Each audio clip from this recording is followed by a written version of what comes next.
Good evening my dear student, आपका स्वागत है आपके अपने ही चैनल हिंदी शिक्षा संकल्प में। मैं हूँ वंदना, आपके लिए लेके आई हूँ कक्षा 10 यूपी बोर्ड की हिंदी की क्लासेस। बच्चों, जैसा कि आप लोग नहीं जानते हैं, रोज़ मैं कहती थी जैसा कि आप लोग जानते हैं, आज मैं कह रही हूँ जैसा कि आप लोग नहीं जानते हैं कि आज हम क्या पढ़ाने जा रहे हैं। बच्चों, आज हम आप लोगों को कुछ नया पढ़ाएंगे। आज पढ़ाएंगे आपको कुछ मोस्ट इम्पॉर्टेंट क्वेश्चन जो कि पिछली कई बार परीक्षा में पूछा गया है और यहाँ तक कि 2024 में भी पूछा गया है और आगे की परीक्षा के लिए 2025 के लिए ये बहुत ही महत्वपूर्ण है। तो आइए हमारे साथ और जुड़ जाइए, इन प्रश्नों को देखिए, नोट कीजिए और पढ़िए। तो कौन कहता है आसमां में सुराख नहीं हो सकता? कौन कहता है आसमां में सुराख नहीं हो सकता? एक पत्थर तो तबीयत से उछालो प्यारो। मेरे प्यारे बच्चों, माय डियर स्टूडेंट, जरा मन लगा के पढ़िए, जरा देखिए। तो वैसे तो मैंने 7 प्रश्न लिए हैं, लेकिन इस 7 में 4 ऑप्शन है। आपके एक प्रश्न के साथ 4 प्रश्न तैयार होंगे। तो चलिए शुरू करते हैं, देखते हैं। आपका पहला प्रश्न है, रसिक प्रिया के रचनाकार हैं। ऑप्शन का आचार्य हजारी प्रसाद, खा आचार्य देव, गा आचार्य केशवदास, घा भिखारी दास। तो चलिए आप लोग मुझे बताइए कि रसिक प्रिया के रचनाकार कौन हैं। तो बच्चों, भिखारी दास जी जो हैं उनकी प्रमुख कृति है रस सारांश, और जो आपके हैं आचार्य देव, तो उनका आपका है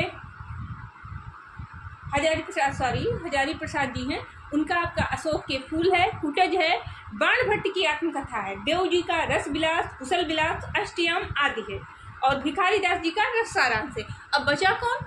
आचार्य केशवदास। तो रसिक प्रिया के रचनाकार हैं आचार्य केशवदास। बच्चों, एक चीज और जान लीजिए कि रसिक प्रिया आचार्य केशवदास जी जो हैं वो रीतकाल के प्रवर्तक कवि माने जाते हैं। दूसरी बात, आचार्य केशवदास की उनका प्रमुख ग्रंथ है रामचंद्रिका, और रसिक प्रिया भी उन्हीं की रचना है। तो रसिक प्रिया के रचनाकार कौन है? रसिक प्रिया के रचनाकार आचार्य केशवदास जी हैं। दूसरा प्रश्न आपका है, छायावादी युग के लेखक कौन है? छायावादी युग के लेखक कौन है? जयशंकर प्रसाद, दिनकर, अज्ञेय या भारतेंद्र हरिश्चंद्र। तो बच्चों, भारतेंद्र हरिश्चंद्र जी के नाम से तो पूरा एक युग ही है, भारतेंद्र युग के नाम से। अज्ञेय जी प्रयोगवाद के कवि हैं, दिनकर जी प्रगतिवादी के कवि हैं। अब बचा कौन? जयशंकर प्रसाद जी किस युग के कवि हैं? छायावादी युग के कवि। तो जो छायावाद के 4 प्रमुख स्तंभ कहे जाते हैं, वो स्तंभ कौन से हैं? पंत, प्रसाद, निराला और वर्मा। पंत है आपकी सुमित्रानंदन पंत जी, प्रसाद है आपके जयशंकर प्रसाद जी, निराला है सूर्यकांत त्रिपाठी निराला जी, और वर्मा है आपकी महादेवी वर्मा जी। छायावादी युग के लेखक कौन है? इन 4 में आपके हैं जयशंकर प्रसाद जी। तीसरा प्रश्न है आपका, उजली आग पुस्तक के लेखक कौन है? उजली आग पुस्तक के लेखक कौन है या उजली आग के रचनाकार कौन है?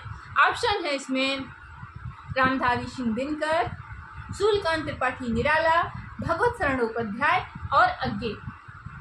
बच्चों, अज्ञेय की रचना कितनी नावों में कितनी भाग, इत्तलम, हरी घास पर, क्षण पर आदि प्रमुख रचनाएं हैं। भगवत शरण उपाध्याय की एक रचना है जो बार बार परीक्षा में पूछी भी जाती है कि ठूठा आम के रचनाकार कौन है? तो ठूठा आम के रचनाकार भगवत शरण उपाध्याय जी हैं। सूर्यकांत त्रिपाठी निराला जी की कुकुर मुत्ता, परिमल, सरोज स्मृति, ओ तोड़ती पत्थर आदि प्रमुख रचनाएं हैं। अब बच रहे हैं हमारे रामधारी सिंह दिनकर जी की उजली आग दिनकर जी की पुस्तक है। किसकी पुस्तक है? रामधारी सिंह दिनकर की उजली आग पुस्तक है। अब आपका अगला प्रश्न है, गंगा लहरी रचना है बिहारी की, भूषण की, मतिराम की या पद्माकर?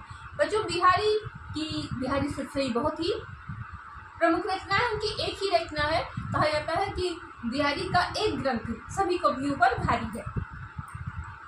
तो इनके बारे में एक उक्ति भी कही जाती है, सत्सैया के दोहरे अरुणाबिक के तीर, देखन में छोटे लगे घाव करे गंभीर। दूसरे हैं आपके भूषण जी, इनकी प्रमुख कृति जो है वो है छत्रसाल दशक। तीसरे हैं आपके मतिराम जी, उनका ललित ललाम उनकी प्रमुख कृति है। और ये भी प्रश्न आता है बच्चों कि ललित ललाम किसकी कृति है। मैंने देखा है कई बार नमसाल में भी देखा है कि ये प्रश्न बनता है कि ललित ललाम किसकी कृति है। तो आप जान लीजिए बिहारी सत्सई बिहारी जी की है, भूषण जी की छत्रसाल दशक है और मतिराम जी की कृति है ललित ललाम। अब आपके बच रहे पद्माकर जी। तो गंगा लहरी किसकी रचना है? गंगा लहरी आपके पद्माकर जी की रचना है। किसकी रचना है? पद्माकर जी की। साकेत महाकाव्य की रचना किसने की है? अगला प्रश्न आपका है साकेत महाकाव्य की रचना किसने की है? मैथिली शरण गुप्त, जयशंकर प्रसाद, हरिओं या नागार्जुन।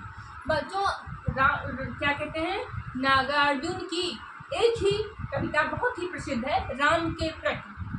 हरिओं जी का प्रिय प्रवास बहुत पसंद है, बहुत फेमस है या बहुत पसंद किया जाता है।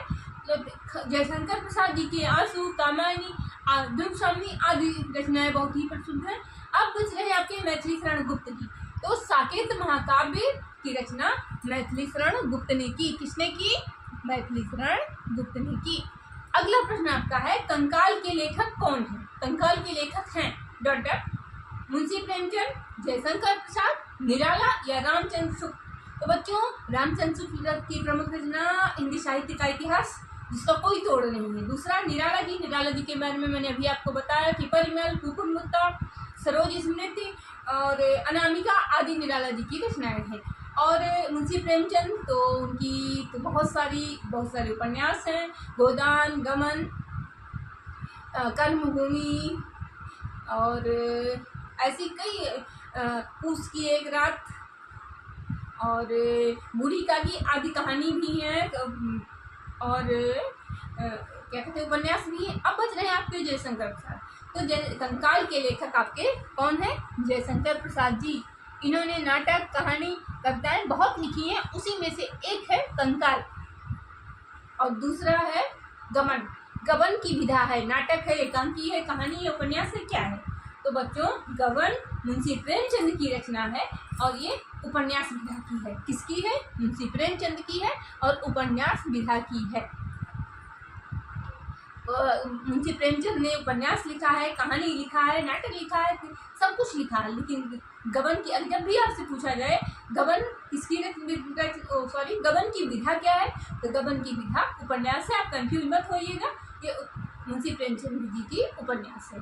तो बच्चों मिलेंगे नेक्स्ट वीडियो में। और ये वीडियो अगर आपको पसंद आएगा तो लाइक कीजिए, कमेंट कीजिए, शेयर कीजिए, हमारा मनोबल बढ़ाइए। और ये इस बार 7 का लाएँ, हो सकता है अगली बार 10 का लाएँ, 15 का लाएँ, 20 का लाएँ, लेकिन आप हमारे साथ जुड़िए, हमारे वीडियो को देखिए और पसंद कीजिए। थैंक यू बच्चों, मिलते हैं नेक्स्ट वीडियो में।